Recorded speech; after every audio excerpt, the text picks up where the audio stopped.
Morning, everyone. It's nice to be here. My name's Rod O'Day. I'm in Melbourne. I'm an ophthalmologist, and would like to welcome everyone to this 6th AOMA Virtual Summit. I'd first like to start by acknowledging the people of the Kulin Nations, which is where I'm sitting today. I pay my respects to their elders, past, present, and emerging. I also pay my respects to the traditional owners of the lands from wherever you may be joining us. So today's meeting is using a new platform for anyone who's been here before. And so there's ability to have live Q&As, and I think that all the information that you need and will be down the right-hand side. If there are any issues with it, let us know. So we're here to talk about eye cancer, uveal melanoma, which is the most common primary malignancy or cancer in adult patients. It's a very rare cancer, and it requires the input of all sorts of specialists: ophthalmologists, oncologists, radiation physicists, radiation oncologists, as well as nursing, orthoptists, psychologists to provide good care to patients. And today, this AOMA Summit is quite unique, and it's wonderful to be involved with it because it brings together all those people, as well as the most important, who we're going to be starting with today, which is the patients, and gives a really well-rounded day, I think, or has in the past, I hope it does today, of where we're at in managing patients with this rare but incredibly serious condition. So I'll hand over to Anthony, who is the chair of AOMA, to talk a bit about AOMA and what it does. Yeah, thank you very much. Thank you very much, Rod, and thank you very much everyone for attending. And thanks also to our sponsors, which we'll talk at length about later on in the program, who have made this possible.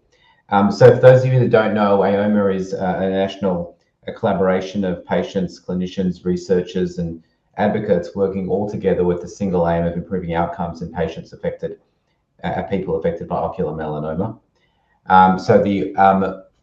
We have and that's essentially the mission, to improve outcomes through whatever mechanisms we can achieve those outcomes: research, clinical excellence, patient support.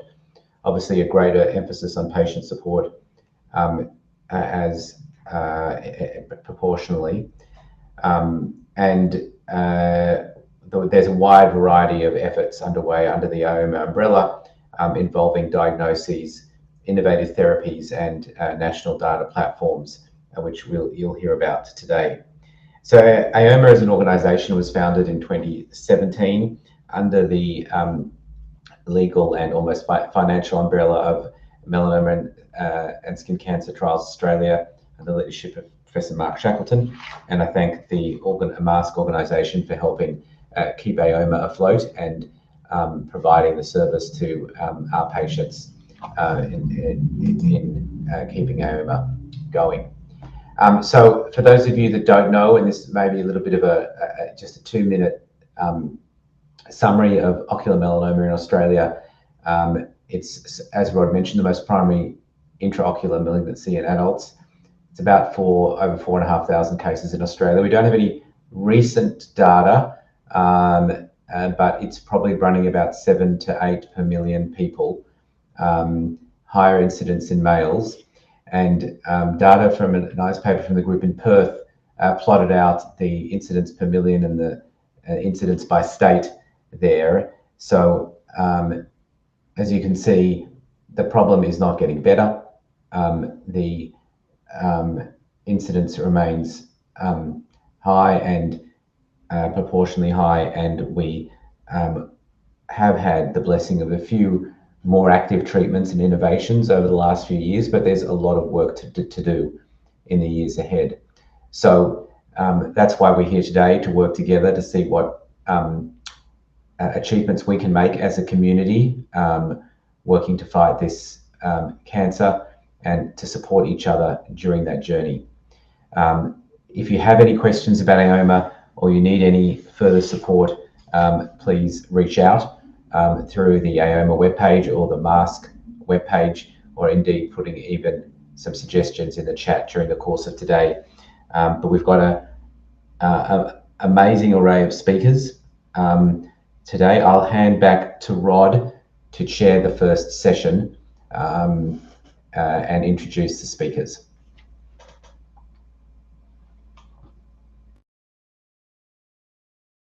Mention the sponsors who really, without that, we can't have days like this. The platinum sponsor is Medison. Our gold sponsor is Idea Bioscience, and bronze sponsor Eckert and Ziegler. So thank you very much to those groups. So again, I think the information that you need, so speaker bios, the live Q&A is down the right-hand side of your screen. Any questions would be highly welcome, as it means there's less that I need to ask. So this morning we're going to start with the most important one, obviously, and this is the patient experience. We've got two people who are talking. We have Georgia Hall, who is in London. She was managed and treated with uveal melanoma in Sydney in 2021 and has moved overseas since then. She's involved with, this has become obviously something that has been given back to us all, and she's become involved with the at Moorfields, where I did my training under my boss, who has since passed away, Victoria Cohen. She's involved with the charitable trust that helps teach people how to ophthalmologists how to become ocular oncologists. And then after that, we have Caroline Alcamady, who has been managed by our unit in Melbourne. She's from regional Victoria and is a nurse, and will be sharing, both of those patients will be sharing their experience of uveal melanoma. So I'll hand over first to Georgia. Thank you very much. Thank you very much to MASK for hosting today's summit. This annual summit means so much to ocular melanoma patients such as myself, and I know all across Australia and other parts of the world, so thank you. So my name is Georgia Hall. I was diagnosed with choroidal melanoma when I was 31 years old, and this is a session to talk about now what, and life after eye cancer, especially being a younger patient in amongst those who are diagnosed with this type of cancer. So here's a lovely picture of me a few weeks, straight after my eye biopsy. And that's a photograph of the untreated melanoma back in 2021. But before I crack on with my presentation, we have a few polls to try and get people to sort of interact with the session today and give us a good feel for the people attending. So the polls will be shared with you now. There are three of them. The first one is really how many of you have personally met or spoken with a patient who's experienced ocular melanoma. The second one being, when you hear the words ocular melanoma patient, what's the first thing that comes to mind? And also, when you hear from patients outside of a clinical setting, what do you find most valuable? So please do vote, and it would be really interesting to see what the outputs look like. I think from here, I might just move on to the next slide whilst everyone is voting, and then perhaps we can revert back to discuss the findings at the end of my session or at the end of this cohort of the two presentations, so everyone has a bit of time to answer. So yes, I was diagnosed when I was 31 years old. I was diagnosed by Professor Max Conway, and I was treated at Sydney Eye Hospital with a ruthenian plaque. I had a biopsy 3 weeks later after the treatment. Bit unusual to do that, but it isn't unheard of, and the biopsy rendered enough material to give us some good insights into the sort of general makeup of the tumour. The tumour was a medium size, so it was just over 10 millimetres in diameter and 5.5 millimetres in thickness. It was a mixed cell tumour with disomy 3, which is obviously great because that gives me a better prognosis, and also, very importantly, BAP1 was retained. There are some other things like strong and diffuse PRAME markers, which I know the medical community is still sort of grappling with what that means in terms of how it translates to prognosis. But on the whole, you know, it was it was a treatable tumour with some favourable characteristics. So I'm originally from London, but I lived in Sydney for 9 years. I'm married to an Australian, and we moved back to London a couple of years ago. So now my monthly eye checks are done at Moorfields, and I also have 6 monthly abdomen MRIs at St Bart's, which yeah, so now it's good to have been set up now in the UK, because I was overseen by Professor Anthony Joshua over back in Sydney at the King One Cancer Centre. So on the left-hand side here, you can see pre-treatment, then post-treatment, so last year, and then 2025, this year. That actually image was only taken 2 weeks ago, and you can see the yellow sort of spotting in there shows a bit more scarring. But on the whole, I was really lucky, because you can see the tumour is quite far from the optic nerve, so my vision has been really, I'd say, saved in many ways, even though I've lost a lot of my peripheral vision. So here are some common comments that I frequently received from friends and family. And I think the thing that was really tough with being diagnosed was that I was diagnosed so young, and it really left me in a bit of a conundrum as to what I make of that and like where I go on from here. And the first few years, I'm not going to lie, were really tough. I have to say it was a process of grieving. I really wallowed, I think, in kind of the situation. And I'm a researcher by background, so I wanted to understand absolutely everything about the cancer. But you know, the tough thing is that none of us are born with a cancer handbook. We never know what to say to people. And sometimes things that people can say are well-meaning, but they can also be actually quite hurtful in some ways. And certainly not intended, but it's hard when you have cancer at a young age and you're receiving these types of comments. But I'll give you some examples. I always get this comment from people, but people will say, don't worry, at least you're young. People also say, but your eye looks fine, you'd never know. I've had comments and people say, well, at least you didn't need chemo, so radiation means it's less serious. Questions about how come your eye moves if you're blind or like partially blind. You don't look sick. Why do you still need scans? And thumbs up, you have a whole life ahead of you. And these comments, again, yeah, very well-meaning, but sometimes could be really hurtful in very unintended ways. So I wanted to share this slide with you because I think there are ways that we can frame these very common comments that people make, whether that's you as someone who's, you know, caring for someone as a friend with a chronic illness or a condition or cancer, or even just in like a clinical setting. These are not comments that I think we typically hear from medical practitioners, but I have heard versions of them. So to give you an example, you know, don't worry, at least you're young. There's another way of saying that, and that being young actually makes this feel even more unfair. And it doesn't make the experience easier, but younger patients often have a better prognosis. And this is a really important factor that works in your favor. So you're not sort of dismissing it, you're saying actually it's really hard, but it can work in your favor in terms of your prognosis, if that helps you feel any better. I think the other one probably, you know, with people saying you don't look sick, or radiation versus chemo, you know, there's no such thing as an unserious cancer. I don't think unserious is a word, sorry, but I'm going to use it.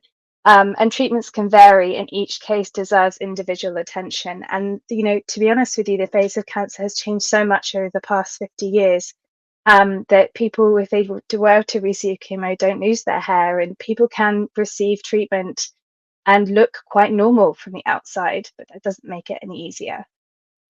So the big questions that I've really had to grapple with is really, you know, about ongoing surveillance, because I was having, and I still have 6 monthly MRIs. How long do I continue that into sort of, is that into perpetuity? I think my decision really was that yes, for me, it's really important to have surveillance. And until someone wins a Nobel Prize for developing a blood test that can look at like a liquid biopsy markers, I will take the MRI every 6 months gladly, even though it causes me anxiety. I would much prefer to do that because too much is at stake. Big questions around whether I should start a family. So this is something that I spoke about with my medical oncologist, and I also spoke to other oncologists who specialize in this field. And I had one conversation with an oncologist that he really listened to me, And I could obviously tell I was stressing about whether my prognosis was okay enough to start a family. And what he just said to me, which was hard to receive at the time, but I'm grateful for it, he just said, you know, Georgia, you have to move on with your life. And at the time, I felt a bit taken aback by the directness, but actually he was right. And I did need to start moving on with my life. And in 2023, my husband and I welcomed a beautiful baby boy who's now 2.5 years old and in the terrible twos. And here's a picture of him there. And also someone wrote in the sky, we don't know who, wrote welcome randomly on the day that he was born above the hospital. There was another question about spending more time with my family because they live in the UK, and we did do that. We've relocated here temporarily for a few years to spend time with them because when I was treated, it was during COVID, and being that separation was tough. The other question around how immersed do I become in the world of ocular melanoma, because I'm a researcher, I think about things a lot, and I actually had to make a conscious decision about a year ago to exit quite a few of the patient support groups on Facebook. And now I'm in two groups in the UK and Australia. The one in Australia is run by the wonderful Susan Vine. And I get a lot from them, but I dip in and out of them because my life is not defined by it. I can't allow it to be defined by something that is definitely part of me, but it's not going to shape my future, or at least I hope it won't. And it certainly isn't in my current situation. I think a lot of this is about choosing to live in hope and not fear. So the question was always, what if I die? And always reshaping that into, well, what if I live? And if that's my constant reshaping of what if I live, then the opportunities feel kind of endless for me, and I don't feel like I'm stuck in this rut of fear. And then also, of course, accessing right treatment in case I ever need it in the future. And that's why I wanted a biopsy at the time, because I really wanted to understand or have on file the genetics so I could have a good view of the risk factors and, of course, the doctors who are overseeing my treatment. So what's next? Well, I'm glad to say that number 2 is on the way. I have just come into the second trimester, and we have a baby due in April. And I'm feeling pretty rubbish, but obviously really happy about this because our family is growing and my life is moving on. And yes, I have my scans and my surveillance and everything, but I'll take it happily because if it means that I'm picking up my baby with complete confidence that I'm in good health, then that is a blessing rather than a cause of unnecessary angst. I have my next ultrasound in December, so I have MRIs, but obviously I'm having an ultrasound now I'm pregnant, and I'll have an MRI after I give birth. I'm doing a lot of advocacy in the UK around liver surveillance because unfortunately guidance has changed in the UK that excludes a large portion of ocular melanoma patients from liver surveillance. And there are huge issues with the UK with people not receiving that sort of oversight, especially younger patients, because the younger you are, the better your prognosis, and the better your prognosis, the less eligible you are to receive surveillance. So it's actually a very large cohort of younger patients who are really missing out on surveillance, which from my perspective doesn't make sense. And then I, of course, am involved in the Victoria Cohen Eye Cancer Charitable Trust. I'm an ambassador for that charity. It's a small but very purpose-driven charity, and we raise money for scholarships for aspiring ocular oncologists who wish to train at centres of excellence, including Moorfields and the Wills Eye Hospital in New York. And that charity is chaired by the late Victoria Cohen's husband, Nick Rapley. So with that, I will leave it here. But thank you so much for listening to my story today. And I hope that there is something that you can take away from it. Thank you for sharing all that. We'll have some questions, and if you'd stay on for that, that'd be fantastic. And next, we're going to hear from Caroline Akamadi, who I think we're having a pre-recorded video, I think.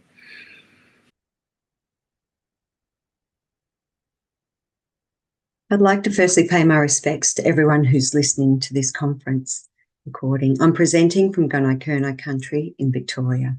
I live near Lakes Entrance on the coast, and I work 45 minutes away in Bairnsdale and receive treatment in Melbourne, which is 4.5 hours away.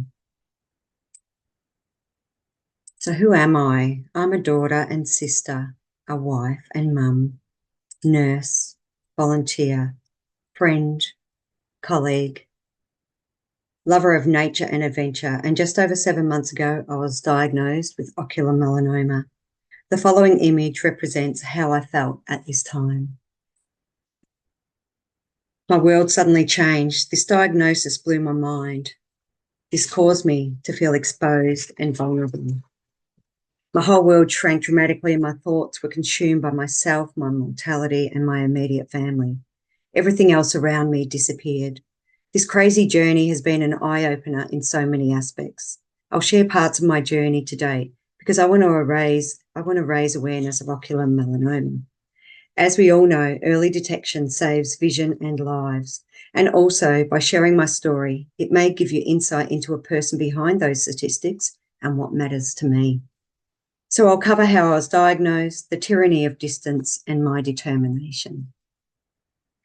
Every year, my husband Mick and I celebrate our wedding anniversary with an adventure. This year was our 30th. Fortunately, we got to complete the tough South Coast track hike in Tasmania during February, because unbeknownst to us, our vows of being together through sickness and health were about to be put to the test. On Friday, the 27th of March, 2025, we headed into Bairnsdale to celebrate the occasion with dinner and a show. Like many country folk, we wanted to make the most of the trip in town, so I booked in for an eye check that afternoon. That wasn't where I'd normally attend, but it was in the same street as where we were having our routine skin checks done earlier that day. The 24 hours that followed my optometry appointment have changed my life forever. I'll always be grateful that my optometrist was Briley White.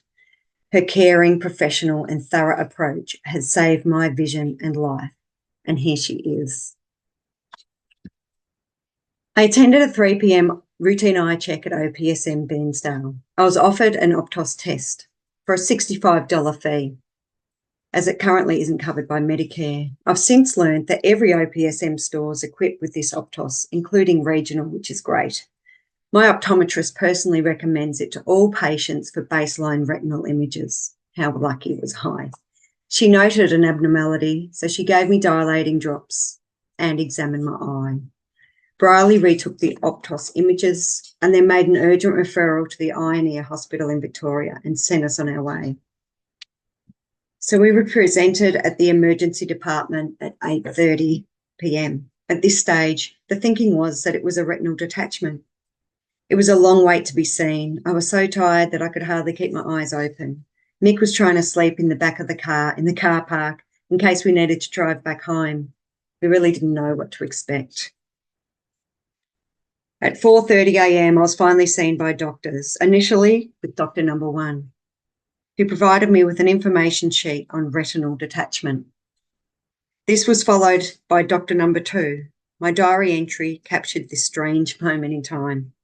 There were unusual comments, questions, and discussions. They spoke of freckles, tobacco stains, or something. I had no idea what they were talking about. There was more discussion outside the room. I was then asked questions like my past health history, when did I last have bloods taken, were they okay, did I have a history of cancer? The doctor performed an ultrasound and I asked if it was okay. He said it wasn't normal, but it showed them what they were looking for or something along those lines. What the hell? I wasn't game to ask anymore. It was 7 a.m. when I received the words that changed my life. Dr. Number 3 repeated the examinations. She confirmed the worst. I have a melanoma in my eye. Did I hear that right? No way, I'm fit and healthy. Get all my screening done. I have no symptoms. I showed her the images from the optometrist referral and she explained that the tumour had grown and was underneath the retina, causing it to bulge. She said that I needed a blood test to check if it had spread and that I needed to see her in the consulting rooms the following Friday for scans and to make a treatment plan. She spoke of radiotherapy, surgery, a hospital stage, and did I have any questions? How do you respond to that? And in an instant, my whole life changed. It was certainly a long 4.5 hours drive back home. I'd headed to Melbourne thinking I had a detached retina and returned with an ocular melanoma diagnosis. I wasn't given any information on this condition, so I Googled it, and that was scary. Trying to then tell others about this diagnosis that I didn't even understand was really hard. It was 2:30 p.m. when we got home. Wow. I took the next 2 weeks off work to try and process this information. I was in shock, and ocular melanoma consumed my entire being. I tried to research as much as possible, but it was really difficult to do this with brain fog and when you're living with this rare condition. The 2 resources I chose to share with others were the Cancer Council's Understanding Ocular Melanoma and the Eye and Ears Plaque Radiotherapy. So I had treatment 2 months after my diagnosis. So this was me pre-op. I spent 7 days mostly in isolation and then again post-op. I was thankful and relieved to be on the other side of treatment. I was off work for 10 weeks. My biggest barrier was my vision. I didn't feel confident to complete the 45-minute drive along the highway to my workplace, but I got there. The tyranny of distance in healthcare refers to the significant challenges in providing and accessing healthcare in rural and remote areas. It's well documented that this contributes to poor health outcomes. But things that can help is access to services. This is often a barrier in the country, but with our experience, you can't get much quicker than a 24-hour turnaround for a diagnosis. This early detection meant that my tumour had not spread beyond my eye. I could be treated with brachytherapy and some of my vision in my right eye has maintained. And then financial assistance. So there's the Victorian Patient Transport Assistance Scheme, and that provides reimbursement for travel and accommodation. And there's also similar supports in other states and territories. And then with communication, I'd suggest letting staff know that you're from the country, so they may be able to accommodate for this. So it could be around timing of appointments, they could be earlier or later in the day to avoid driving at dawn or dusk when there's more animals around. And there may be a possible fast-track process, so it's just good to ask. And then determination. My counsellor, Helen, she shared this image with me, and it's about what I can and can't control. And it really helped me to put things into perspective. Also, I understand that knowledge is power. So after finding reputable resources, I craved to talk to someone who understands what it's like to have this form of cancer. I hadn't realised the importance of peer support until now. The only peer support I could find was on Facebook. After joining the group, a friend of mine, Ruth, contacted me to let me know that she was also diagnosed with ocular melanoma. Same eye, same treatment and same hospital. Being able to speak with Ruth has been so beneficial for me. Ruth is such a great support and has since undergone training with the Cancer Council and is now a Cancer Connect volunteer. And then there's My Health. It's an app that I've found to be very useful. It gives me control over my records and allows me to share information. And I've needed to do this on several occasions following my diagnosis. So as a nurse, I've seen many ways that people respond to receiving a cancer diagnosis and how they choose to share or not share their story. I have wondered how I might react. I think it's difficult to really know until you're actually in that situation. Even after I was given this diagnosis, it took some time to work out what I would do. So I'm not normally a big social media person, but that seems to have now changed. The thought of going public came to me once I realised that May is Melanoma Awareness Month. I wanted to share my story to raise awareness about ocular melanoma and the importance of getting your eyes tested. This seems to be the ideal time to get the information out. I contacted our media guy from work and he wrote an article for me, as you can see here. This was more so about helping others, more so than myself, and it certainly sparked a lot of interest. This message here was from my MolMap nurse, Lauren, and it was encouraging to know that she was also spreading these important messages. Other activities in support of Melanoma Awareness Month included a radio interview with Mim Hook from ABC Gippsland, a video interview at the Eye and Ear, which included Carleen from the Aboriginal Health Unit wrapping me in this newly created possum skin cloak, which was such an honour. This media hasn't been released yet. And then in support of Rare Cancer Awareness Day, I spread the word about ocular melanoma by reposting information on my social media, another interview with Mim, brunch with high school friends, and I uploaded my patient story on Melanoma Patients Australia site. And now I'm sharing my story with you all as part of the 2025 AOMA conference. So there's a fine line, very fine line, between feeling exposed and vulnerable to feeling strong and courageous. This is a line that I now walk. This is definitely chaotic. And I've now learned the importance of perception. Friday, September the 5th, was the day of my appointment at the Eye and Ear Hospital, where Mick and I knew that we would be given the results of my genetic testing. We were aware that it was a 50-50 chance of either being low or high risk of spread based on this report. After 4.5 hours of multiple tests, we were finally given the news that we didn't want to hear. There wasn't really any explanation about the results of the report, except that it had to do with number 3. We were told that I would be referred to a medical oncologist at Peter Mac. I requested a copy of my genetic report, and the receptionist printed it out and gave it to us. We couldn't bring ourselves to read it until the next day, and that was a very difficult thing to do. And then we needed to tell our family, which was also hard, especially because we don't understand everything in the report. And it seems that there's other factors that need to be considered. We have no idea of what options are available going forward. Wow, so much to try to process and still so much unknown. I was definitely feeling exposed and vulnerable at this time.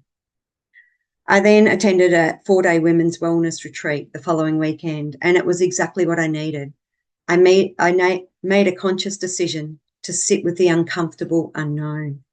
It was okay to not be okay. I wanted to allow myself time to process my situation and hope to find some direction by the end of that retreat. This was definitely a transformative process. We were asked to bring a sacred object to place in an altar throughout the retreat, and this is what you're looking at on the screen.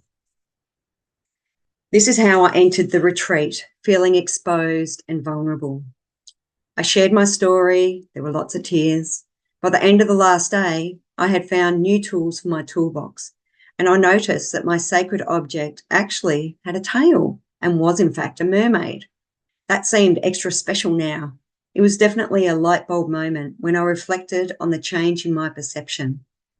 This was the same object, but things now look different from another angle. My family and colleagues all said they noticed a big difference in me after that retreat. It was amazing. I was feeling strong and courageous again. Unfortunately, when I called Peter Mac weeks later to follow up on my appointment date, they said they hadn't received my referral. This flipped me back over the line to feeling exposed and vulnerable. Fortunately, I had Peter Holly from Melanoma Patients Australia to help facilitate this process, and eventually I was provided with an appointment, which will be 2 months after receiving my genetic report. That's a long time to tread water with that heavy weight on my shoulders.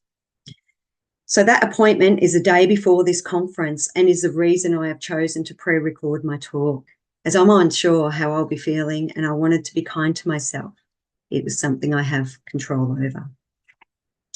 So my vision for the future in relation to diagnosis and distance is to see increased access to more Optos machines, including in the country, like OPSM have done, to provide easy access to screening, to lobby Medicare for Medicare subsidised Optos screening to eliminate cost as a barrier to accessing this service, and a creation of a screening program using Optos, much like that breast screening program we have. And where indicated, this could be followed up by diagnostic testing with a dilated eye examination. Additionally, reputable resources would be provided at the time of diagnosis. And as for determination, I'd like to see health providers improve service coordination and timely explanation of genetic results. My peers to focus on things that can be controlled. We will continue to raise awareness of ocular melanoma. It's certainly encouraging to see this AOMA conference bringing together a multidisciplinary team approach that includes people living with an ocular melanoma diagnosis. Together we can achieve more, and I want a cure for ocular melanoma. Thank you. So thanks both of you for being here today. We haven't heard what you were going to say, Caroline, but I'm hoping we'll be able to in a couple of minutes. I thought that, Georgia, I had a couple of things maybe that you might be able to talk to, and thank you for sharing all of that with us. I suppose, so I'm primarily a clinician, and we're always trying to make things a bit better. So what do you think the aspects of the care that you received, whichever bit was, that could be improved? Well, I was really lucky. I had excellent care in Sydney, and I'm not just saying that. I was diagnosed and treated within less than a week, which is really exceptional when you consider the length between diagnosis and treatment in other countries. And I don't want to completely pan the UK, but it's usually like 3 or 4 weeks. And that length of time obviously makes a big difference. But to answer your question, I think this is something that and I was really lucky to present at the summit last year. I think one of the challenges is that I felt as an ocular melanoma patient that I was treated as as an eye patient. And actually I was being treated for cancer at Sydney Eye Hospital. And so, I found myself lying next to a bed and someone who just recovering perhaps from retinal detachment, which is serious, but like completely different things. And I'm not saying that I wanted to be treated as a cancer patient per se, but I think you can kind of slip into that eye care route where actually you also would benefit, or I felt I benefit from more access to services that will help me with counselling, for instance, with actually a cancer diagnosis and what to make of that at a young age. So, for instance, the Cancer Council offers a set of free, therapy sessions for people who've been diagnosed with cancer. And I wish I'd known that, for instance, at the time. And it wasn't really until a year or a bit later that I was having a bit of a meltdown, and someone suggested that to me, and I just thought, well, that makes complete sense. So I suppose, I think it's just sometimes I felt like I was treated as an eye patient and sometimes missed the bit that it carries the weight of the big C. And there's a whole other thing that comes with that. So I think, that was a bit of a gap for me. Yeah, absolutely. And that is one of the big challenges that we have in managing patients, being the primary care being given, this is in your cancer care, not the holistic, but the tumour care by ophthalmologists, because we work in eye hospitals, and as you say, they're set up to do cataracts and retinal detachments, but not care for people with really complex, multifactorial diseases.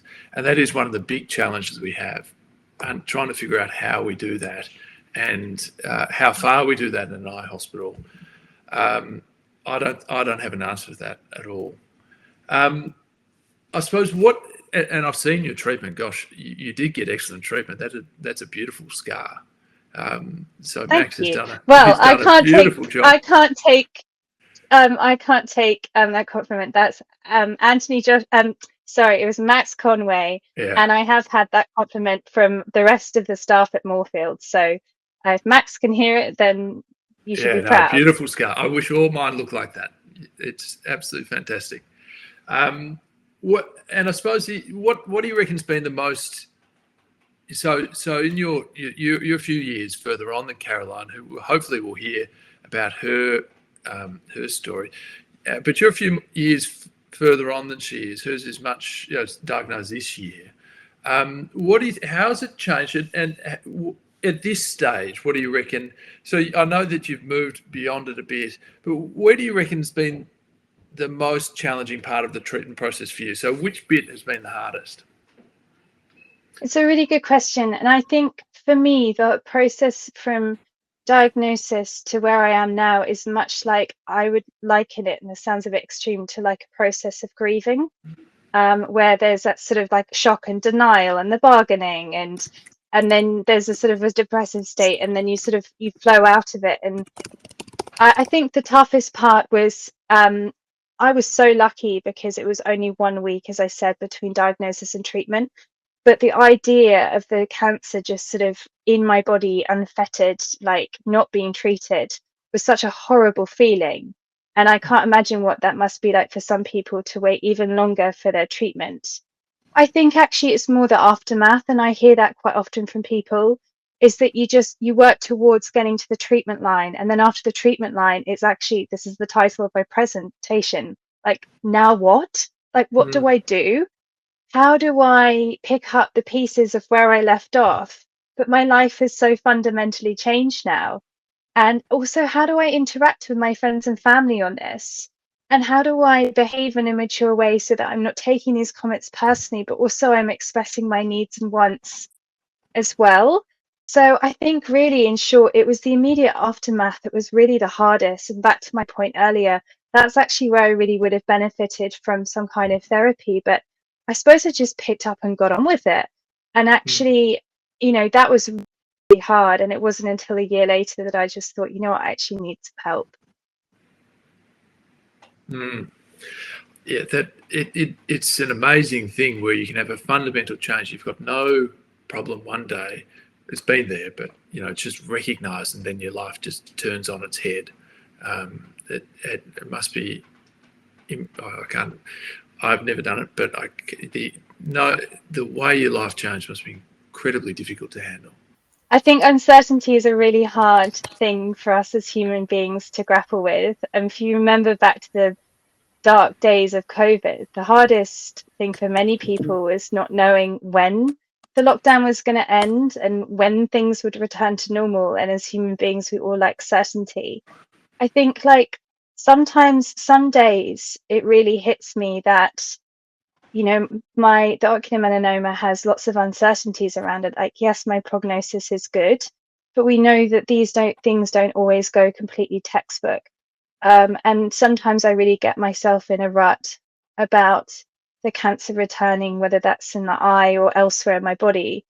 But I found that those periods where I'd sort of ruminate over the uncertainties were much longer and deeper periods in the early days, whereas now I find that those periods or those thoughts are more fleeting for me, and they come and then they go, but then I kind of move on. And the reality is, of having like a small kid, as many people on this summit will know, my life isn't about me any longer, it's about them. I don't have time to focus on my big deep thoughts. It's all about being there for like my son and making sure he's fed and he's watered and he's happy and he's not having a tantrum. So I think now those periods of uncertainty that I used to find so painful, they're not as bad as they used to be. But uncertainty is really tough. And we face it in every aspect of our life, not just cancer diagnoses. And that second kid, that's gonna be fun. Oh my gosh. Bit scared. Yeah. We're in that same young kid boat with the second one. Yeah. See, the other thing you touched on, I thought was really interesting, was just how these offhand comments, when you're in when an individual and you as the patient there, you're in a different phase to other people, and people don't understand that what you're going through and how intense your particular moment in life is. And if the comments are not right, or they're just people say things offhand, but you or people in that situation can take so much more from what is said. How do you find, what did you do that did you tell people, did you find a way to tell people, hang on, sorry, look, I'm just, can you reframe that for me? Or did you just let it slide and just sort of take it in and take the hit? Yeah. Look, I think I've just always let it slide. I think because, first of all, in those early days, I didn't have the emotional capacity to start to really push back on people, especially when I knew that actually their comments were well-meaning. The reality is that I also have said similar things to other people who have been had faced major life crisis or chronic health condition. And so I try to I don't want to sound like too angelic about this, because I'm definitely not. I really tried hard to remember and remind myself that they're trying to find the right words to say, but it's really obviously not helping. And I need to find people in my life, whether that's a few of my friends or certain members of my family who I know are actually just going to listen and not make flippant statements like that, and just go, you know what, actually that's really rubbish.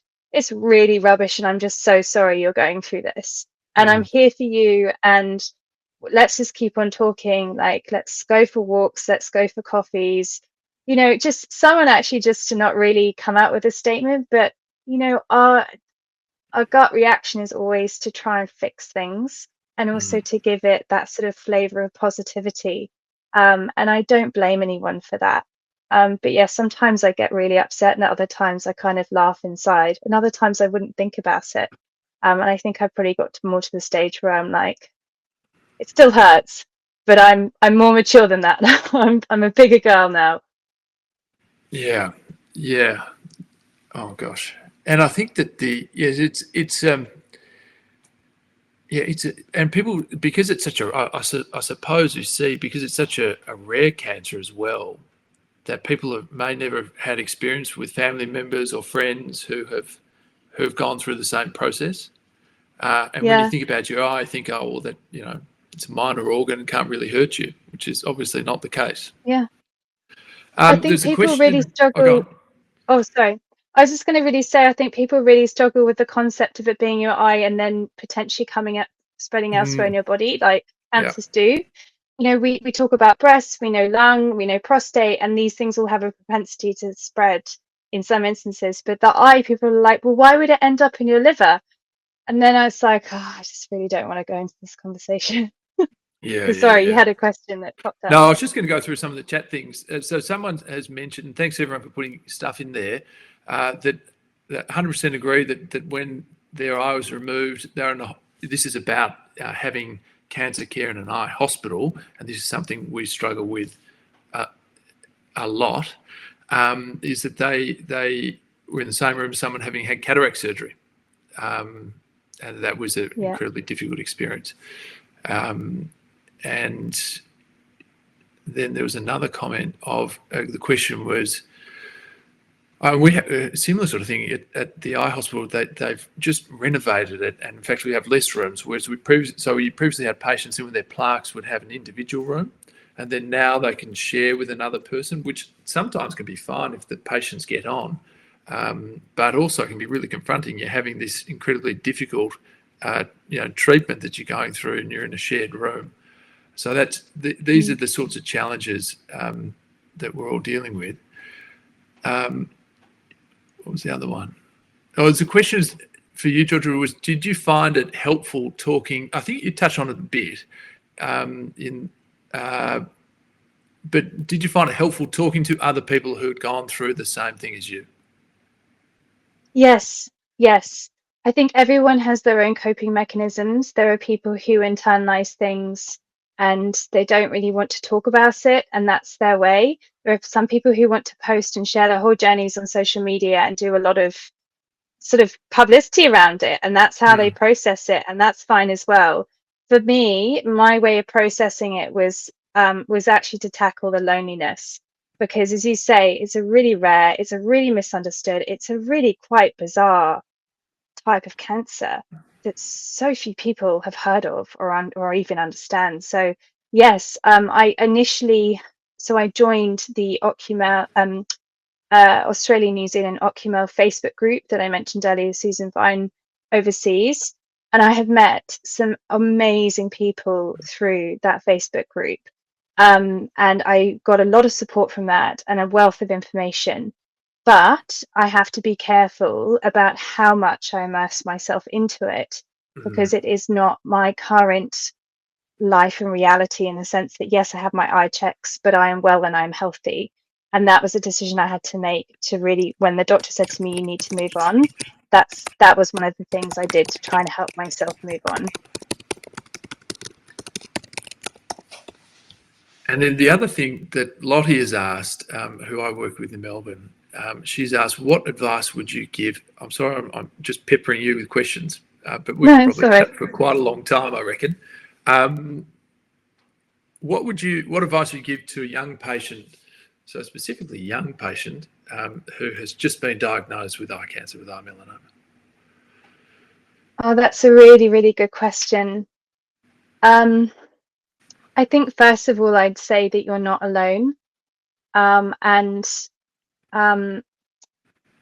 Yeah, you're not alone, and it's just a really, really rubbish situation to find yourself in.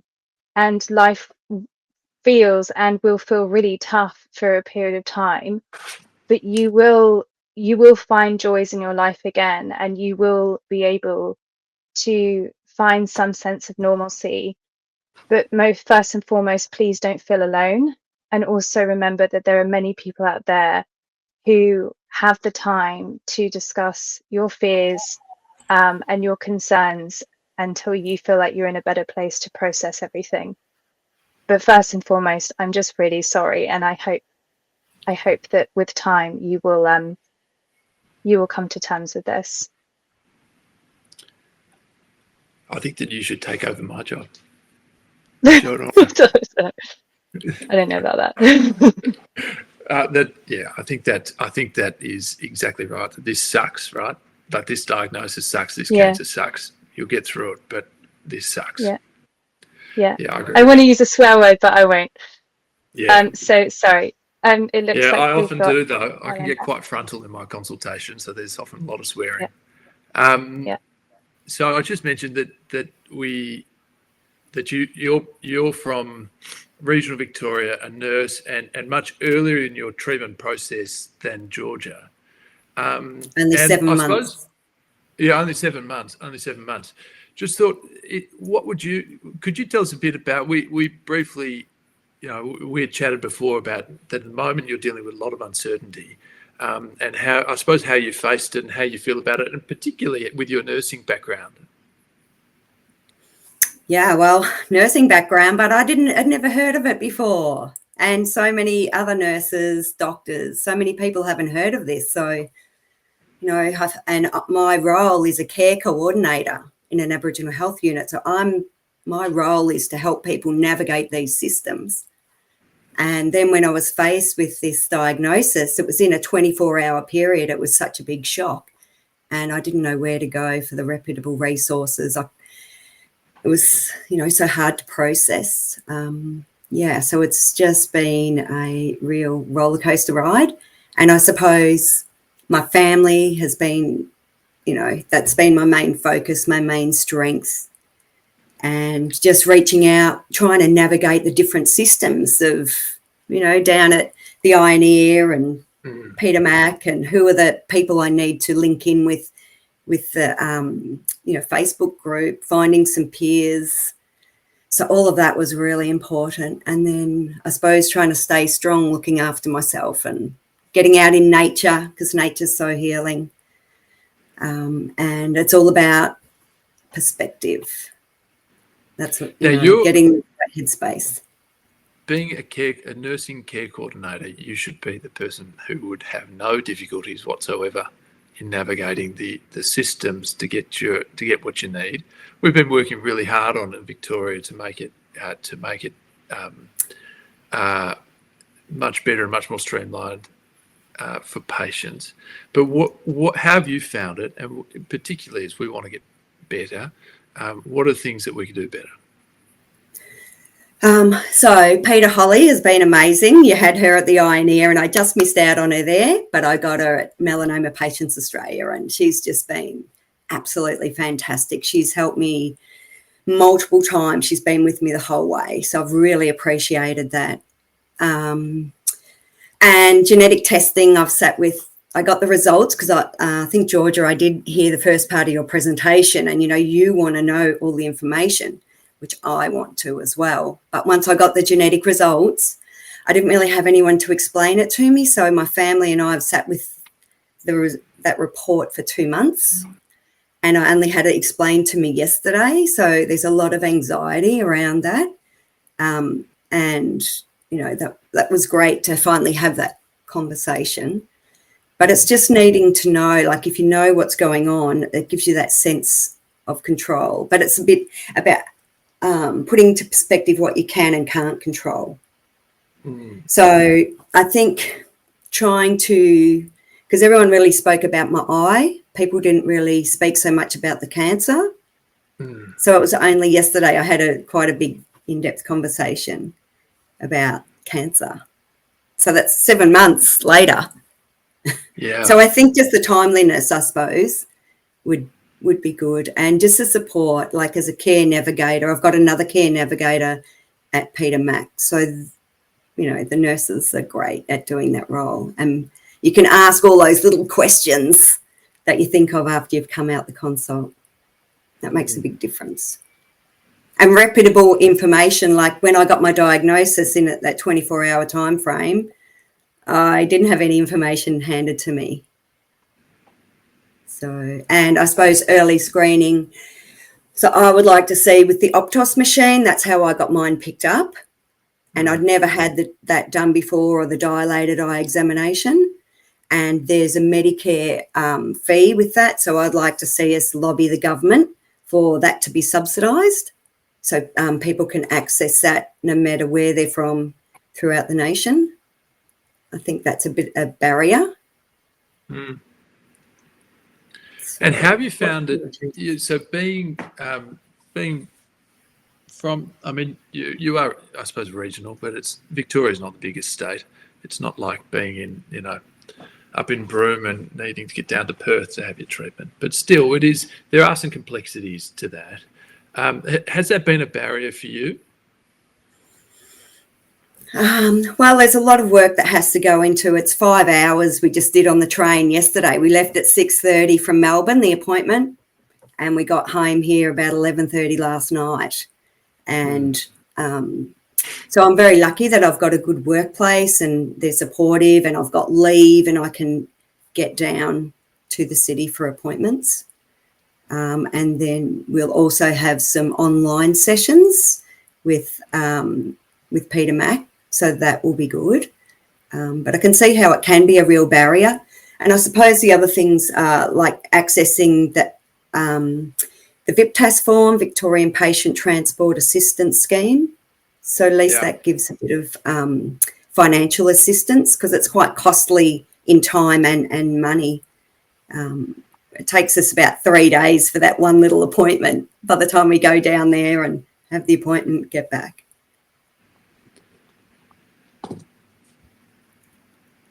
Yeah. So it sounds like, I mean, the themes that keep coming up from both of you are the complexity of having cancer care in an eye hospital, and how that care should be delivered, and whether the support that is required, that is often done, it's done differently. It's if you're at a cancer centre like Peter Mac or in Victoria, where there's all the psychological things, the psychological help, the nursing support, all that stuff is well built in the services. That is, that seems to be a theme that keeps coming up, and something that we as clinicians certainly grapple with. And I'm really, this is great. This has been really useful for me. As I'm going to go back in those projects that I wanted to do on the wards, like allowing patients with plaques to be able to leave their rooms when all the other patients are gone. That's something I've been trying to do. So it's useful to have these conversations so that we can try and make some little things a bit better. And then it's about, this process having distinct phases, and it's so nice to hear from people at different stages of it, and lovely to hear Georgia, a few years down the track and having a family and moving on, and hopefully putting this firmly in the rearview mirror. And then Caroline, about where you're at the moment, which is you're still in the thick of it and still dealing with it now through the primary treatment, but dealing with the surveillance in the really active early phase of that. That's the very first chapter began really yesterday. Yeah, it feels like that, doesn't it? You get through that primary treatment, and which is, normally it's the primary treatment tends to be quite successful, and then in terms of controlling it, but then it's this whole other world that opens up before you. And some things that you can control. So we went and bought a house that's 5 minutes from the bus stop. Oh, yeah. Yeah, because we live, in the country. We thought, oh, well, if I can't see or something's going on with my eye, we'll just move and we'll be close, and so we're only 5-minute walk. So that's something we can taking control of things like that. Yeah, great. Yeah. Next to the beach, great. There's a couple of other questions. We do have a few minutes. Let's see. So from Devon, is there any training that can be given to optometrists to flag signs early? Yeah, so I think that this is common about, but that this Optos image is a wide field fundus imaging, which is much more readily available. And it definitely identifies patients early, and it's fantastic. We have looked at the different algorithms and ways to help optometrists to, because there are between 2 and 6% of the adult Caucasian population who have moles, nevi. Of them, so that's say in Australia, so there's 500,000 people with moles running around, and we look after 250 patients a year. So the vast majority of moles that are seen by optometrists are never going to come to a meeting like this, never going to have a cancer. So yeah, so helping optometrists, who are the primary eye care physicians in Australia, figure out how to accurately determine whether something's a problem is a significant clinical problem. It's a really big problem. So Rod, with mine, I went to a different optometrist, and I'd never been offered any dilated eye examination or the Optos or anything. Yeah. So to have that was Briley White, OPSM Bairnsdale. Like, she's been amazing. That she changed my whole life. And I think early detection is critical, isn't it? Yeah, and there is definitely. an item number for it. So there's different ways of strategies to address it, and it's either to make funding to have more people have dilated eye examinations, but then also it's how do you help the optometrists interpret these and make sure that they're doing it accurately, and that's either through training or through improved technology again, and different types of imaging. It's a really significant problem, but I'm sure that, like you, Caroline, we're finding things earlier because the imaging is better. What I'd like to see is, like, you do your breast screening.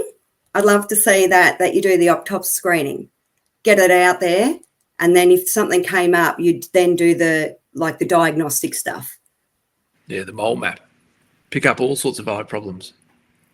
Yes. So I was just going to quickly add, I have to confess, I never had my eyes looked at until I was 31, because I've always had good vision and I was young. So I just never been to an optometrist, let alone an ophthalmologist. And I was really lucky because it sounds like an advert, but I walked into Specsavers with a flickering eye and I said to them, I've self-diagnosed. I know what it is. It's a retinal detachment. So you're going to have to refer me to Sydney Eye Hospital. And they did a really good check. And they said, actually, there's a bullous lesion. And we're referring you, yes, to Sydney Eye Hospital, but it doesn't look like a retinal detachment. And then I walked away and then I looked on Google and I thought, oh, I don't want to look at this. This is terrible. But sure enough, yeah, they were right. So just to your point, Nick, I wish that there was more awareness raising about the fact that eye checks actually are like a microscope, like it gives you a microscopic view of your overall health, because you could pick up on so many other things like diabetes. So yeah, in short, for me, I wish that I had done it earlier, to be honest, because there was probably a nevi that needed to be monitored. But there's no point in reminiscing now. But yeah, I do think that that's something we could really make some big improvements on. So for me, I got my eyes checked regularly and my moles. I'd done the mole check just before I had the eye check because it was our 30th wedding anniversary and we were going to just do a few things while we were in town before we had dinner and a show. And we never got to that. But, I had always had that eye testing done, but never at this place in Bairnsdale. So because I was the first, saw this optometrist the first time, she was very thorough, and that's the first time I'd ever had that done. So I don't know if, had it been there before when I was getting my regular checks elsewhere, I don't know. But yeah, the importance of keeping up that screening, is essential. There's a question for you on the chat, Caroline. What's been the most challenging aspect of your diagnosis? It's not knowing. That's been the most challenging. And I suppose that, especially as a nurse and a care coordinator, you feel as if you've got a bit of a control over that situation. So, yeah, the hardest bit is, the not knowing. And that initial diagnosis, because that was in 24 hours. Like I said, we were meant to be celebrating our wedding anniversary, but instead I came back from Melbourne with an ocular melanoma diagnosis. So that was really hard. And I suppose I've never appreciated the peer support like I do now. And I've actually got a friend who has this as well that I found through the Facebook group, Ruth, and so she's been an amazing support. But I think that the hardest bit is just the not knowing. I don't know. Is that what you think too, Georgia?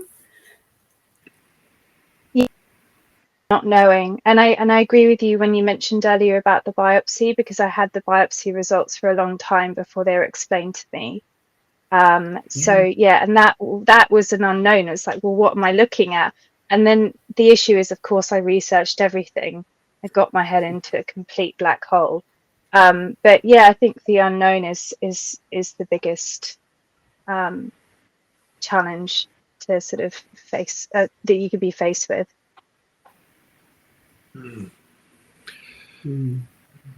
What do you reckon when you get those biopsy results? What were both of you looking for? Were you wanting, do you want figures, or what sort of thing did you want to hear from you, other than support and, a nice person to explain it appropriately? But how do you want those sorts of things explained? Well, I'll just quickly jump in, but the top line high level stuff that actually is the most important was when it was explained to me, it was explained to me in detail, like disomy 3, for instance, and BAP1 being retained. But there were lots of things in the report that weren't explained to me. And I wanted to know, like, what was that? Like, what's PRAME? What are macrophages or whatever? I didn't even know if I pronounced it properly. What are the other what are the implications of the mixed cell? Because that also wasn't discussed. I know that that's something that used to be looked at quite a lot, like 20 years ago, but it's not so much a big thing any longer. So there's just a lot of information in there. And maybe I know medical practitioners are so time pressed. Like, I probably need someone to sit down with me with a cup of tea for like 2 hours and take me through it line by line. And that's, I don't think, is very reasonable, but it was just a lot to get my head around. And there are some people who just read the top line and they're like, okay, I'll put that away, that's fine. But me, just as my personality type, I just wanted to understand everything in it. Because it's my eye, it was my tumor, I grew it, I want to know what's in it. I had the opportunity yesterday to do that, to talk with Damien Key. So I would, in the ideal world, I'd like to see, when you're given those results, that I've got access to him and my family as well at the same consultation. That's my ideal, to explain all of that, like you said, Georgia. Yeah. So it's detail. We've got some poll results up on the screen. Apparently we're ending in 30 seconds. And I think the poll results, so how many of us have spoken to a patient who experienced melanoma? And so it must be a lot of clinicians here. It's 33% say they've treated them. Met a patient outside a clinical setting, only read it is 27%. And 1 in 5, this is the first time hearing directly from a patient. So that's that's interesting to hear, interesting to see. And when you hear ocular melanoma, so there's some clinicians here, 24% saying it's a rare clinical challenge, but most people, obviously from this conversation, seeing just how profound an impact it is, that 55% saying it's a life forever changed. And then finally, when you hear from patients outside of clinical settings, what do you find most valuable? And most people, we've been talking a bit about it here today, where are the gaps in the current service? That's 32%. And then learning, what you have been talking about, which is learning what life is like after treatment. So thank you very much, guys. This has been really, I've really enjoyed having a chat to you. So I hope other people have found it useful, and thank you for taking time on a Saturday, and I'm not sure what time it is in London, but probably the middle of the night. So thanks very much, Georgia and Caroline. And we are going to take 10 minutes, and then after that it is clinical trials and therapies. Thank you. Thank you.